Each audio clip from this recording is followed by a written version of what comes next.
It's season 3 of the Creative Boom podcast, and I'm your host, Katie Cowan. Welcome back. We're kicking off with 4 new episodes this week, and then we'll have more released every Monday right up until the festive break. I've got loads of really great names lined up for you, so if you haven't yet done so, make sure you hit subscribe. This 3rd season has been made possible by Capture One. Nestled in Copenhagen, Denmark, it creates world-class tools for editing, organising and working with photos. A leading innovator, Capture One strives to meet the needs of visual creators everywhere. Use code CreativeBoom for 10% off or sign up for a 30-day free trial. Okay, so let's get straight to it and introduce our first guest for episode 61. Kieron Lewis is a South London-born freelance graphic designer, public speaker and Adobe Live host with a degree in graphic arts. His clients so far include Penguin Books, Levi's and HarperCollins, and he's also one of the co-founders of London creative studio Olga & Kay, which he runs with friend and photographer Olga Kott. In the coming months, a book he designed, called Still Breathing, 100 Black Voices on Racism, will be exhibited at venues across London and the South East. And this week, Kieron will be one of the speakers at Adobe Max. He's achieved a lot since we first wrote about him back in 2017. I met him in London last month to chat about freelancing, giving back to the next generation, and how he's feeling after quite a few eventful years. Well, we've just enjoyed a nice coffee downstairs, haven't we? It was lovely. Very, very nice indeed, yeah. We're here in the Standard. Other hotels are available. I've been treating myself all week, and this is like the highlight. I mean, the other podcasters will be listening to this and they'll be thinking, come on, Katie, that's not fair. This is a lovely hotel for sure. It's just so nice to finally meet you and put the world to rights and talk about football and gaming and all the rest of it. But for the purpose of our lovely listeners, you are a graphic designer and you do various ventures. And I think we first met, about 8 years ago, maybe? Virtually met. Yeah. Because you'd graduated in 2013 from a degree in graphic arts.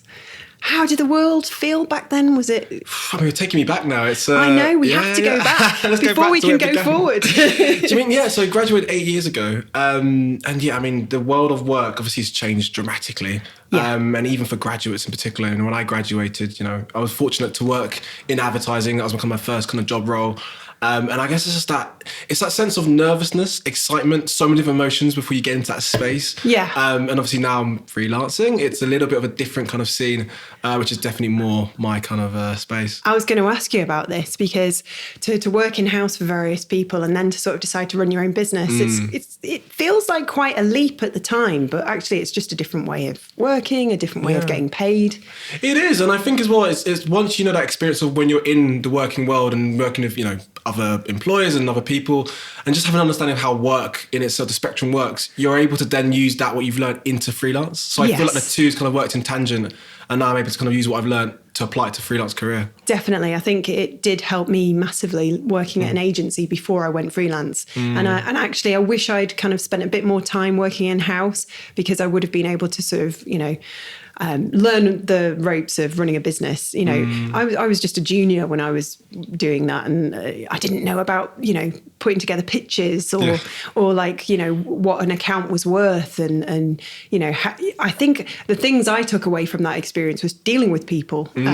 Very true. Which is kind of the most important thing, really. For sure. And about yourself as well as an individual. I think you find yourself, when you're under pressure with deadlines, and just understanding that cultural work style, it's just, you kind of know about yourself as an individual, and you think, okay, if I can kind of make it through this period, which could be a very difficult one, it kind of builds you up in terms of confidence and moving forward. So I've kind of learned to embrace those elements and then apply it to now. Yeah, because we're quite similar personality, aren't we? We've had to sort of learn how to do public speaking and something that comes quite naturally to other people. We've had to sort of like really kind of dive in there, and you've done plenty of talks and podcasts. It's been it has been a busy sort of few months for sure. It's one of those ones where every sort of podcast or recording I do, it's there's always that levels of nervousness, of course, because we're only human. Yeah.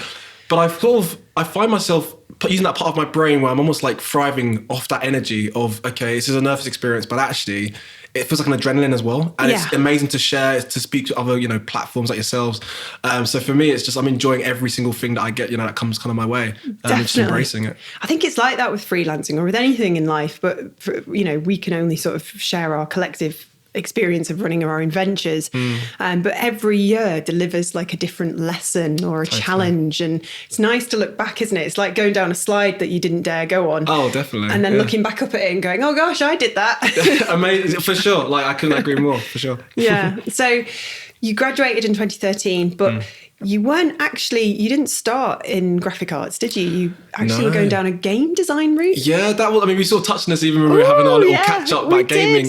That was my thing. Like, growing up as a kid, I used to love, comic books and playing games. That was kind of my thing, which, that's where the editorial of me kind of feeds into comic books. But yeah, I actually studied video game design at Southampton Solent. I did it for a year, and that was animation, a little life drawing as well. Yeah.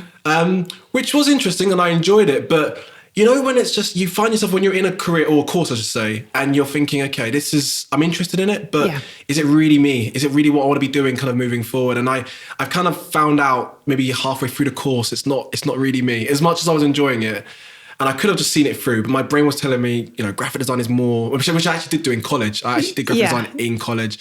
And I think I just went for gaming because it just felt like the right thing to do. It took me a year to realise it wasn't, and that's okay. Do you know what? That takes guts, though, to sort of, actually be self-aware and kind of go, right, okay, this isn't working, I'm going to change it. It's probably a fundamental personality trait of successful freelancers, because you're going to have to face these difficult decisions quite frequently and change things. Otherwise you get stuck and stagnant. And definitely, and financially as well. I'll be honest, it's a year into your space. But again, it wasn't much about that. It was more, I've always been an overthinker, which sometimes plays in my favour and sometimes it doesn't. But I think from a young age, especially when I was in my first year of college in university doing video game design, I realised, okay, this is not what I want to be doing. But actually what I did learn in that space of video game design with, understanding, how, design works, animation especially as well. Yeah. It's fed in a little bit into what, I've been doing now, and I'm still interested in that space as well. So, and you might kind of return to it one day. That's the beauty of having a creative career. You can switch and change directions. Exactly. Mix it up. Exactly. But looking through your portfolio, your blog, everything that you do, it's clear that there's this running theme that you take lessons from every experience, that nothing that you do is a wasted experience. There's always something you can take from it, which is really reassuring. Oh, I think it's just that sort of crazy thing we call life, right? And it's just as you kind of go through, going that analogy you said about the slide and kind of going through, it feels like that in a sense as well, but I guess you don't really see the end goal as such. It's just you're kind of going through, and the obstacles that come your way, you either go through them or around them. And it's just, for me, I'm still navigating in that space, even with blogs and things that kind of come my way now. It's still new to me in that space as well, which is why I enjoy doing it, because it's just the thrill of, what could happen next. Exactly. I'm exactly the same. And it's changing constantly. I love doing new stuff with Creative Boom and figuring out where the publishing world's going and what other things can we do. It's exciting. Totally. And you can really kind of just try stuff. I think as I've gotten older, I've become a little bit more frightened to change anything as quickly as I would have done in the past. But I think that comes with wisdom and experience. And okay, I might just gently sort of venture into these things slowly. But I feel like you're still in that space of full speed ahead. And do you know what? It's weird, because I might maybe even give that a press even on social media. I think it's more the older I've got, it's the more I start to know myself as an individual now. And I think I've always been, even in uni, going back to even school days, sometimes a bit self-conscious, or, if you're thinking there's a question you want to say, ask in auditorium, what I'm going to say, does it sound silly in comparison to others? And almost imposter syndrome a little bit. And I think the more I've gotten older and the more places I've worked at, you kind of build tougher resilience to people around. So that's why I think I'm in a space now where it might look as though it's, all guns blazing, but I think now it's a little bit just like, okay, I'm comfortable in this space I'm operating in, I know myself, I know my work, and it's just trying to share it with other people and see what, how they interpret it. Definitely. I think, again, looking at what you've done, some of the lessons that you learned even in uni was that collaboration was this amazing thing. It could give you so many opportunities, open doors, that would connect you to that person would connect you to this person. And in London, what better place, to collaborate. And you started in 2016, 3 years after graduation, Olga and Kay. Yes, Olga and Kay. I mean, that's with just a bit of background for those listening. So Olga and Kay is a creative, collaboration between myself and Olga Kotoska, who's a videographer and photographer from Latvia. And we met, nearly 4 or 5 years ago on a photo shoot. And the one thing that stood out when we were talking was the cultural differences we had growing up. So Olga's from Latvia, I'm from South London, Brixton. And we were kind of, really overwhelmed, but also in a good way in the sense, how we grew up as kids, things in our communities. And that's kind of been the premise of the work we do now. So we do a lot of work with the community, documenting it through videography or photography or graphic design. Yeah. And then things have kind of organically grown in terms of, sharing it with the public and working with different communities, all on the back of, mine and Olga's experiences. That's incredible. And you've also opened up the world to education, which is something you're very passionate about. You go into universities and colleges and schools and you talk to people. I mean, how does that feel to be able to? It's interesting because I feel like it's not, I've given a lot of talks to universities, first years, second, third years. It doesn't feel longer that I was in that space as well. It's kind of a surreal, but also very humbling experience to kind of go back and to speak. And also to be very honest, it's work, speaking to young people who, when I was, in university and guest speakers would come in, there wasn't people who looked like myself, as a black designer. And I think when I'm able to kind of give talks at universities and speak, even if I can, just inspire or help, younger people just to think, okay, well, actually there's a realistic connection with what this person's saying. For me, it's that is so important. And I think it's just, not trying to empower, but just to, help and encourage and inspire young people to think, okay, well, the creative sector is obviously very diverse and very big, but actually just people who look like me in that space, it feels achievable. So I love, going back and speaking to students for sure. And do you feel like much has changed in that time since graduation? Are you seeing lots of positive things happening in the creative industry, or do you think it's still got a long way to go? It does. I don't think we'll probably ever a finish and I've completed it. But I think it's the idea that we're having discussions and I think as well, people a lot of creative platforms are creating publications and they're creating things that are kind of helping the cause. So I think it's the idea, as long as you're having discussions and, you're kind of wanting to educate yourself and inspire yourself with other people, we're going in the right direction. So we'll get there. It's just that there won't be an end goal. Well, there's amazing things like what was it called? The people. Oh, let me start that again. I shouldn't go out with Sarah Boris on a Thursday evening. The People of Culture Collective. Yes, yeah, they're a great group. I mean, there's about, well, I'm getting this right now, 850 creatives, spanning from videographers, fashion designers, directors, and it's all basically people of colour. And it's just more or less a safe space to kind of empower and encourage those within our space to kind of go off and do their own thing. And, we're in a WhatsApp group and there's, things that are happening, events or collaborative projects. Yeah, collaboration is where it happens, isn't it? Yeah, totally. So it just feels like a safe space you can kind of operate and, feel comfortable. And it's got legs as well, which is good. And there's that community as well, which I think has always been important to you. Community is something that Creative Boom is very passionate about. I didn't actually realise that was what I was creating when I started it 12 years ago. And a lot comes from bringing people together, doesn't it? I mean, just being in London this week, it reminds me how powerful, how important it is to go and see people in real life and then connect them to others. And, oh, have you met this person? And, oh, yeah, you're thinking of writing a book? Oh, here's this friend of mine. She's a publisher. And then they come across and you're like, whoa, hang on a minute. I have not written my zombie apocalypse book yet. And I'm not sure I'm the right genre.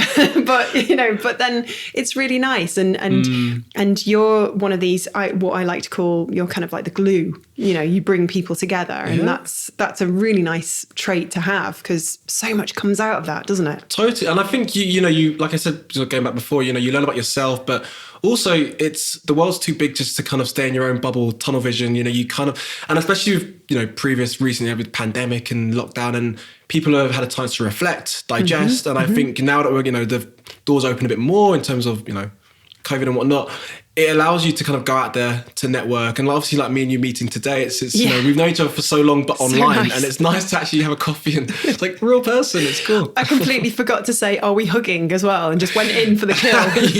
Elbows, hugs, it's all safe. We're double back, so we're fine. We're fine.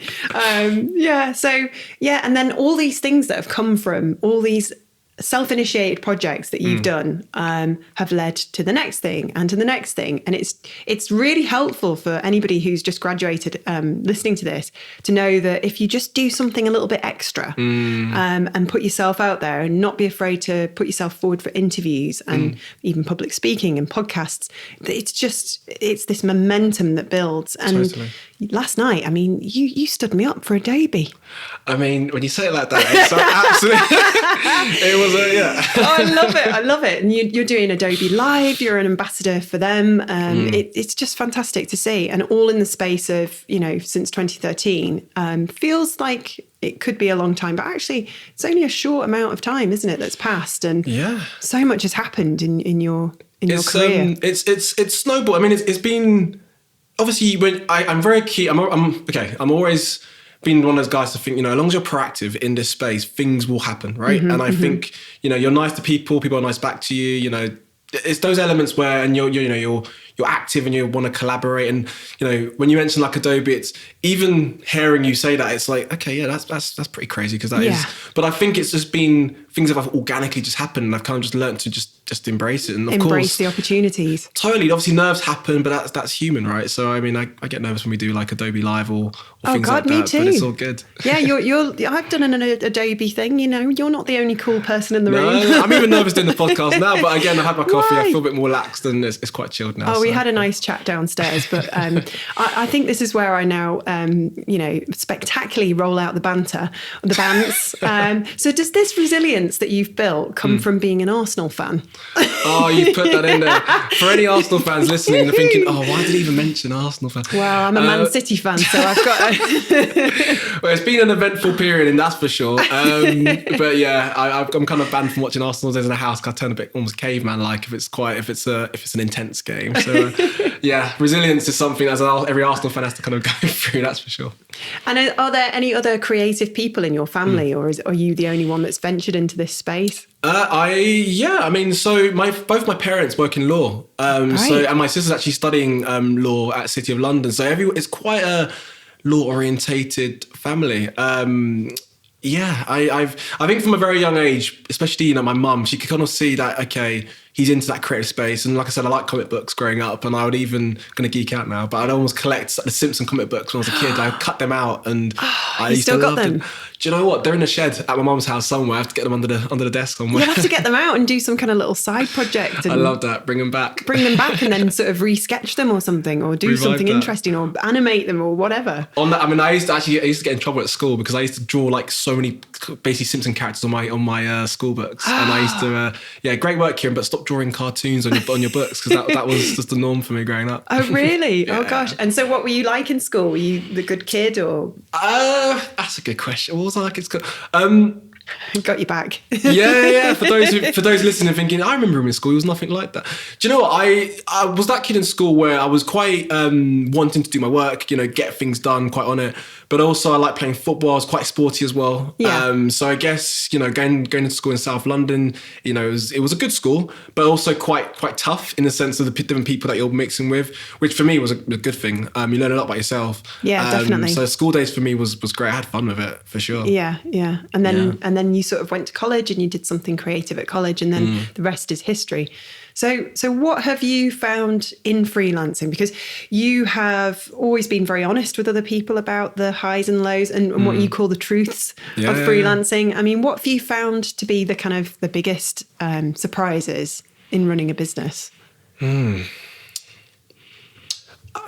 a very good question. I think I wouldn't say much surprise as such. Hopefully this kind of covers the question, but I think dealing with relations of clients. I mean, now it's, I've got quite a nice client base. I work quite regularly with Penguin and HarperCollins and different publishers. And, these are obviously big brands, but I think one thing I'm always quite keen on is the vibe of the individual. And once you kind of, you not cross that hurdle of, I guess it was that sense of just having a human connection. You're vibing well, and obviously the work and the skill set kind of complements it, if that makes sense. So once you kind of cross that boundary and, they know how I work and they trust in my process, there's a sense of confidence and trust as well that comes from the client. So like now we do more and more projects, and they know how I operate, and, I know what they like. And I think as well, a sense of challenging the client, which that can be quite a struggle sometimes, but that's with other clients in general. It's really tough, isn't it, when you have to sort of turn around to them and say, look, this isn't going to work, and this is why. Yeah, totally. It takes confidence to do that. I think it's one of those ones where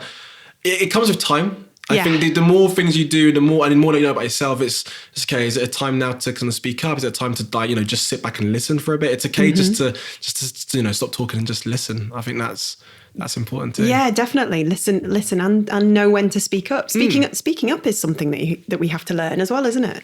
Totally, I mean, just being that person in the room, the amount of meeting tables I was around when I was young, and it just was quiet as a mouse and didn't dare say anything when I had something to say. And you only really, I mean, some people are great at that from the off, but I think it was something I had to learn to speak up and say, well, actually, this isn't going to work, and these are the reasons why.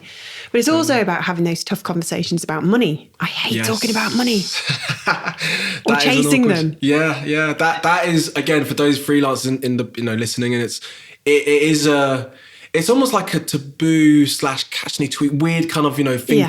I guess in a way you can find clients or even just who you're dealing with almost dance around. I like to call it almost moonwalking around the subject of because let's be honest, we all need money to survive. We've got we're not doing this. We're doing it for fun, but we're not doing it just for fun. We have to pay the bills, and it's our value, it's our worth. Totally.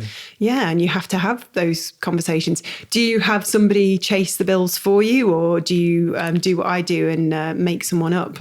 Almost like basically a big version of me, basically, the equivalent of Kieron, but just like another Margaret. Margaret, I love that. Margaret Lewis. On the finance front, I mean, I'm not going to pretend like I'm very good with I have an accountant, because I always find same. When it comes to these kind of things, it's trying to be rather than a jack of all trades, it's actually just outsource. Yes. And that way you can focus on what you really should be doing, which is the design work. And I've got a great accountant. Focus on the good stuff. Yeah, the fun stuff. And be creative and all that kind of thing. So what are you... What did you find happened to you during the pandemic last year? I mean, obviously, looking at what you've been up to lately, it looks like you've been very busy and everything's been going great, which is fantastic. But how did it affect you? Being in London, being the kind of very sociable person that you are, what changed for you last year? Well, I mean, for those who know me quite well, I mean, one thing that's quite a big thing, which I should probably mention, is that I was supposed to get married last year. Oh. So we were in that thick of planning a wedding, which, maybe most people were doing in that, last year, and obviously COVID hits and even year before. And I guess your whole mindset of how you view, the world and how you were seeing things kind of going, it had to just be abruptly stopped and just, you have to, and divert. So for me, putting the work bits to aside, just the more personal side of it, that was quite hard hitting, and now we're in a good place. My fiance and I, where, we're getting married next year, and, we're in a place where, we can kind of channel our energy into that, which is good. Yeah. But also, in that period of obviously, togetherness, as myself and my partner during lockdown, you learn a lot about yourself and about your partner. And I think she works in architecture in that space. She's a creative, and we do a lot of projects. I wouldn't say we work together on projects, but she heavily has an influence with how I design when I'm doing books at home or creating publications. She's there, and I always get her eye on design and color, typography. She's great for it. She keeps me very grounded, which is good.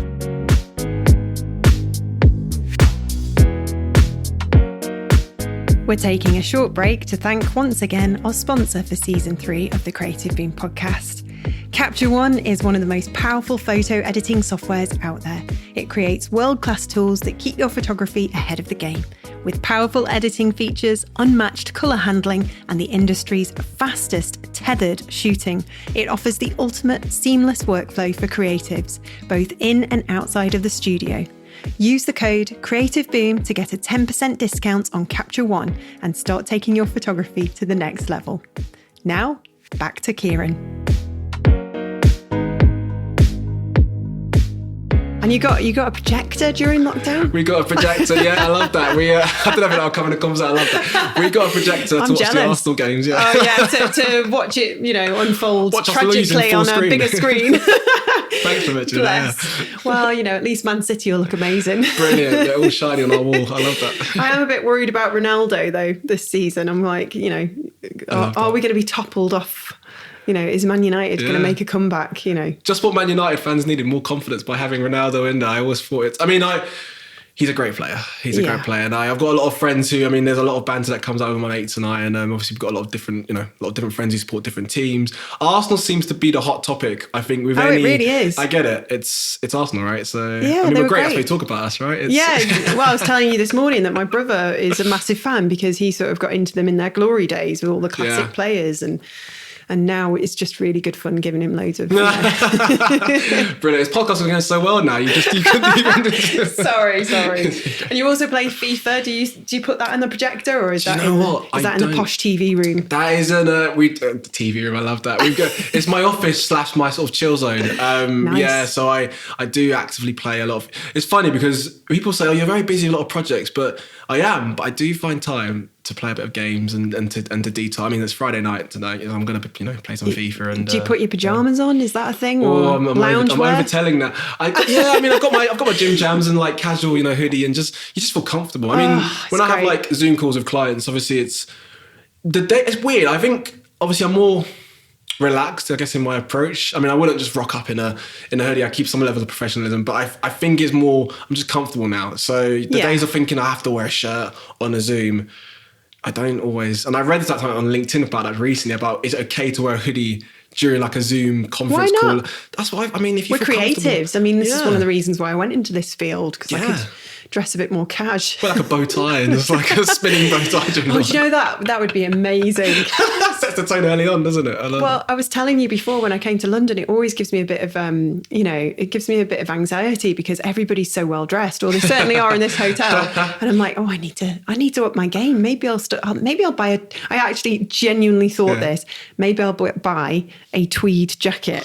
Oh, I love a tweed jacket. Do you? With the elbow pads with as the well. Elbow, yeah. I don't know where that came from. I was like, maybe I'm just going to completely change. Maybe I'll go for a Zoe Deschanel. You've been watching Sherlock Holmes probably. I don't know probably. if just like been influenced by that sort of era. Do you watch a lot of TV? Did that keep you sane during lockdown? It's fun. Do you know what? Those who know me really well, especially my fiance, I did a lot of binging on shows and series. What was the highlight? What were you into?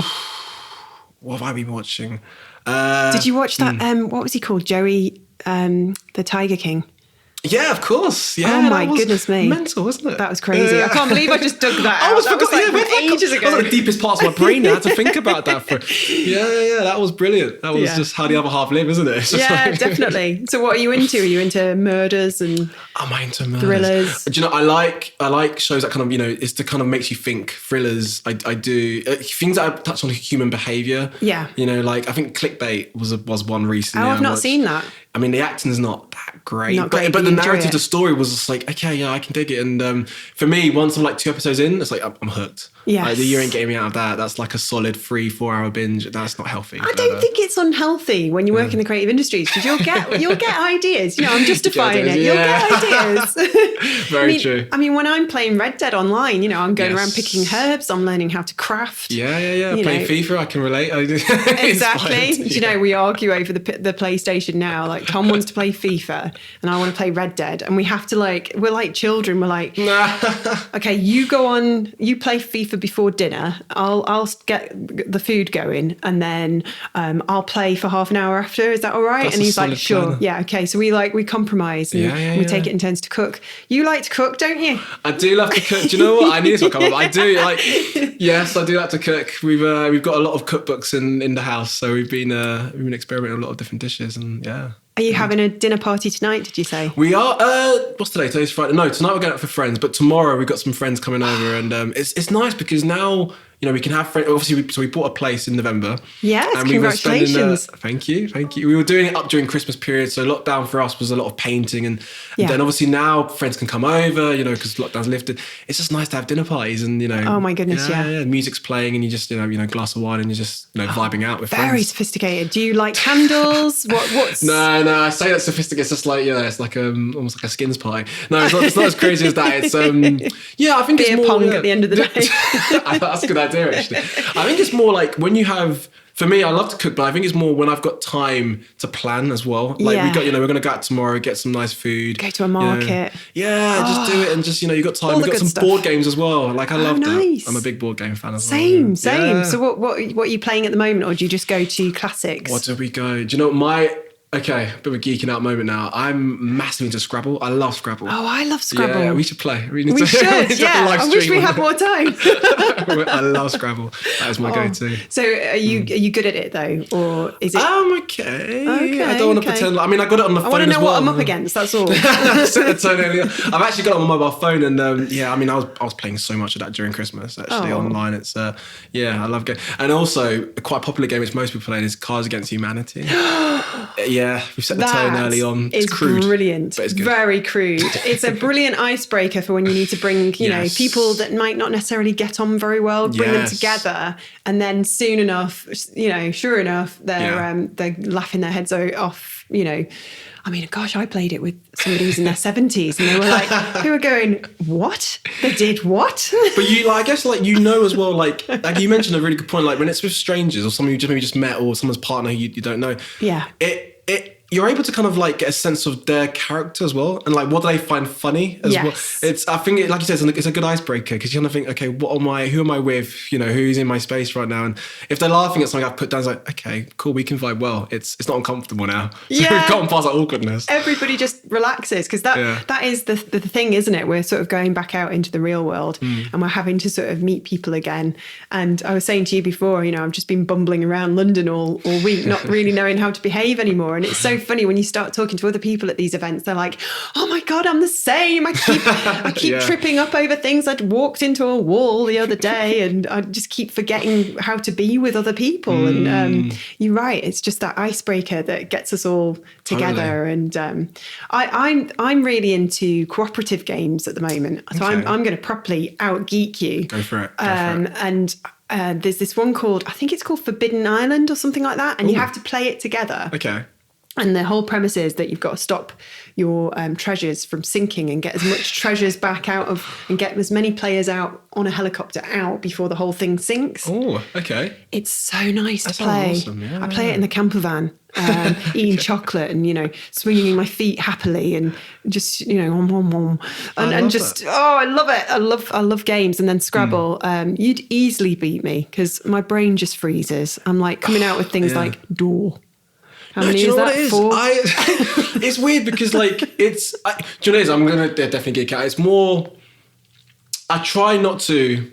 When you're obviously in person, you know, with people, you can't get the dictionary because that's cheating, obviously, right? Yeah. When you're online, it's a little bit different because you might be able to, you know, Google what's a Q or what's a Z and what kind of words. Oh, you cheat a little bit? No, I'm not going to have that disclaimer out there. But I think because now I've been playing for so long, I kind of know what words work with like a Q's and a Z's, and it's just like, oh my God, I hear myself talking now. But I guess it's the idea of knowing what will work, and it's just, I just love fun with word games. I do. Even Hangman, actually, if we're going to go old school, I love word games in general. Hangman, yeah. Do you remember Hangman? I do. I haven't played that in years. Yes, that's I'm trying to think how you even play it. My goodness. Yes, I want to play. I'll play that on the train home. It's so nice. Yeah. Well, I mean, I'm going to just, whenever I play Scrabble now, if I get a really good word, I'm just going to photograph it, send you a WhatsApp and say, game on. Yeah. Let's do it. I'm going to build tension. I'm going to make you worry that the next time I come to London, we play Scrabble because I've got travel Scrabble. Okay, on the go. Tiny little board. It's like about this big. Oh, game on. Let's do it. There we go. Live stream on Creative Boom. We have like a sort of game night and we can... I didn't know this conversation was going to go to board games. I'm like, wow, okay, we talked about gaming, we talked about football, what else are you into, Kieron Lewis? What am I into? Do you know what? It's going to sound really... I've got an obscene collection of Rubik's Cubes. Like weird connect. Like people, when I've left jobs and places I've been at, like my little presents it's always been I've got different shapes and sizes. Wow. Disclaimer, I have completed one. Yes. I'm not going to pretend like I can do it within 10 seconds and that guy, but I think it's a stress relief. If I'm in a creative block and I kind of just like fiddling as well and I like playing and so I've got and actually I think the biggest one I've got is like it's like a lamp stand, so you can actually you can plug it up and it lights up and I hate myself again geeking out but yeah I don't know what it is. I've got like about 7 or 8 different size Rubik's Cubes from ascending order. So what decade did you grow up in? Was it the 80s, the 90s? You're aging me. Sorry. No. I'm 91, so I turned 30 in March. No, I keep forgetting people are born like not in 1978. Before the war. Before the war. Come on. I love it. Bit of bounce back. Yeah. But yeah, this hotel is very kind of 80s, 90s vibe. Yeah, I'm loving it. I got totally like Hustle on like BBC One or like a sort of, like you said, Mad Men kind Hustle. of era. It's a good show, right? Isn't it brilliant? We just started revisiting it actually. Oh, okay. Right back to the start. And we also have been watching Death in Paradise. Okay. Really cheesy. No, that sounds great. Oh, I absolutely love it. Have you never seen it? No. It's brilliant. It's on a make-believe Caribbean island. Okay. And you've got a chief inspector played by Don Warrington. And the first series has got Ben Miller playing this awkward British detective that comes over and they have to solve a case every episode. BBC One? Yeah. Yes. And he's got Danny John Jules in as well, who Yes. just brings the comedy. Brings the gold, I love. He brings the comedy. I actually fan messaged him on Instagram and he replied. Oh, that's a good feeling, isn't it? When you get like you fanboy or fangirl, it's like, oh my God, they're real people. They just DM me back. Oh, It's he was great. so lovely. He messaged me and said, "What's with the number 9?" And I was like, "Number 9?" And then I looked at my feed quickly. I'm like, "Oh my God, he's actually there. I need to message him back quickly." And I was looking, and it was a number 9 that May Wild Studio, fantastic design practice in Manchester, sent me. It's made of like recycled materials. It's beautiful. And I went, "Oh, number 9," and then told him. And he went, "Because number 9's my lucky number." And then he told me all the reasons why number 9 was important to him. And I had this little moment with Danny John Jules. I was like, "Oh, that was fun." Oh, I love that. That is a cool moment. I can do Such a geek. I left him alone after that. I thought, I don't want to have him, call the police on me and say, "Yeah, there's this girl. She's very strange and she loves her number 9s. She keeps talking to me about numbers and all the other things." So moving back to work, because I felt we were going off on a bit of a kind of story tangent then, and it's my fault, I apologise.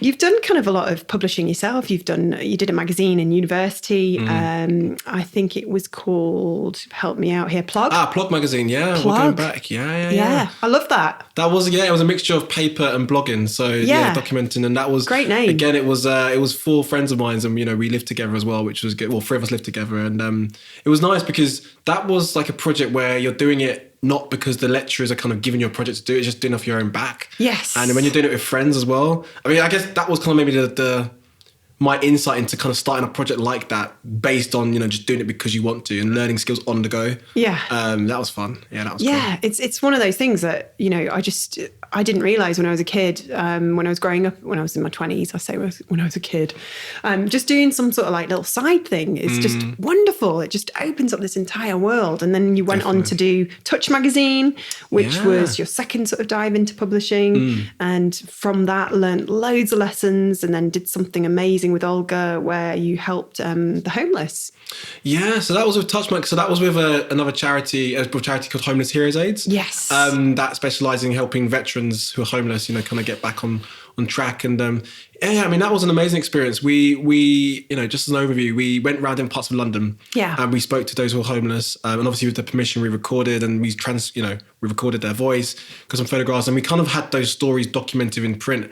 But the main premise was to kind of, help and educate young people and change that narrative of how they view homelessness. Yeah. So we went out with my sister and her friend, who's in her teens, and it was interesting because again, the stories that we heard and the conversation that my sister had and her friend with those who were homeless, we kind of felt like the underlying narrative was that a lot of people who are homeless don't necessarily want money. It's just a conversation, just to, and it's almost that changing that narrative and that stereotype of misconception, what people assume that those homeless might want and need. Absolutely. So it was a learning curve in itself. And we created the print, and without, the print wasn't with the intention of wanting to sell. It was to, have something tangible that we could share at universities and those who are in college, just so that, we can use it as an educational tool to educate and inspire. So, and also do something with meaning and purpose and give back. Yeah, it's nice to just sort of say hello to people, isn't it, on the street and just acknowledge them. How's your day going? It's a conversation. It's just, they're human. They're not these things that are just there to inconvenience. They're actual humans who have stories and lives. And why was the focus on heroes? Was that something that organically came about working with that charity because you realised a lot of people were formally in the... It was interesting. So, I mean, we're going back some years now, actually. But so Homeless Heroes Days, they reached out to us on LinkedIn, like a nice, sort of DM. And so myself and Olga and Shira and James, Shira and James are the founders of Homeless Heroes Aid. I remember we met up in King's Cross, not far from there, for a coffee, and we just started to bounce ideas. We didn't even know that would be the final thing we do. Obviously, we knew they work with veterans who are homeless. Yeah. And obviously, Olga and Kay is obviously documenting community and sharing stories. But we really didn't know what the end goal would be or what the deliverable. And I think the more we were talking and the more we were talking about our experience, me and Olga, of going to different jobs and traveling for work and seeing, what's around our space. Yeah. It just kind of organically felt the right thing to do in terms of documenting those who are homeless. And like I said, it was a learning curve, not just for my sister and her friend, but also for us as an individual. And like you said, just acknowledging people around you, who we see every day, but not necessarily speak to. Oh, such a lovely thing to have done. And again, just shows how lovely it is when you collaborate and come together with the same, other people in the same room and talk and bounce ideas off. It's nice that's getting back to normal now. Totally. We're not having to sort of sit behind these screens so much. And well, freelance is sometimes it can get a bit of a lonely route. I think I told you before. It's when you're not a hermit crab, but obviously I've got my little office set up at home, and it's just like, okay, now the world's open. It's like we should get out and have a coffee, meet people, and it's but a lot of my clients as well is based in the US, so it's tricky to to see. So time difference as well. That's a thing. So like 8 o'clock in the evening is like maybe they're 2 o'clock or whatever it is. So I know it's it's a completely new world, isn't it? Totally. It's been like this for a while, but it's just I feel like it's only just catching up with us now. Like the kind of like opportunities we've had, we've all just been running so fast and trying to keep up with it all. And last year was a kind of chance to sort of just take a moment. And did you take a moment? Did you kind of think, right, okay, this is what I'm going to do moving forward, or was it just a sort of another year in? No, I think, so I mean, like I said, I originally went freelance in January of this year. Oh, right. So it was only just recently. It was fairly fresh. Yeah. I mean, before then I was always working, at agencies or, in that space. But I've always wanted to go freelance. That's always something that's been in the back of my mind. And because I've been working on self-directed projects alongside my full time, I didn't really know what I needed, a push of some sort to kind of think, okay, go into freelance. And the funny thing is, obviously, during a period, obviously, lockdown, pandemic, to go freelance when you're in a job which was, decent pay, good people, to then go freelance, it felt a bit, and we just bought a house as well, so mortgage and all these life things, it felt a little bit of a wild thing to do. But I'll be very honest with you, and I had a lot of in-depth chats with my fiancée, and we just, we started to kind of weigh up the pros and cons of, if we did this, can we keep ourselves afloat financially, all these elements. And there were more pros and cons when we wrote them up. And I think it was more of a case of, it just felt, for my mental well-being as well, like the right thing to do. I had people that I connected with already, clients, and weirdly enough, and this is where I believe in kind of, karma, and on the day I handed in my notice from full-time to go freelance officially, was the same day Adobe reached out. Like that midnight, I kid you not, Adobe reached out to do Adobe Live, and since I've been doing stuff, so it's weird how the stars kind of align in that way. It's strange, isn't it? Very it's weird. Like that kind of old, the kind of like old thing that my mum always says, somebody's died, that means somebody's pregnant. In the family, like, Yeah. It's weird how things kind of like, that's interesting. I never heard that before. But it's true, actually. Somebody, I went to a wedding recently and somebody sadly had passed away. And then the bride at the wedding on the evening announced that she was pregnant. So it's kind of like, it's the cycle of life and work. Yeah, I believe in that. Things, like I said, organically things kind of happen when you're in the right place, right time. But again, it felt, I had no idea Adobe would obviously reach out, but when it happened, it's also a sense of, okay, maybe this was the right thing to do. And obviously things kind of organically kind of grown from there. So it's been cool since then. Well, that is awesome. And I wish you loads of luck and your first year of freelancing, and keep in touch, and 100%. Let's have that game of Scrabble soon. Oh, that's going to happen. We'll have to do a live stream and you guys can still detect who the best ones on there. But you can just laugh at how bad I am. We'll play Red Dead as well. There we go. Oh, really? Have you got it? I don't, but I've got friends who played it and I've played it before. It's awesome. Yeah, but we've got different consoles, so we can't play it online. They need to mix the consoles. You'll have to do what I did with my friend Paul.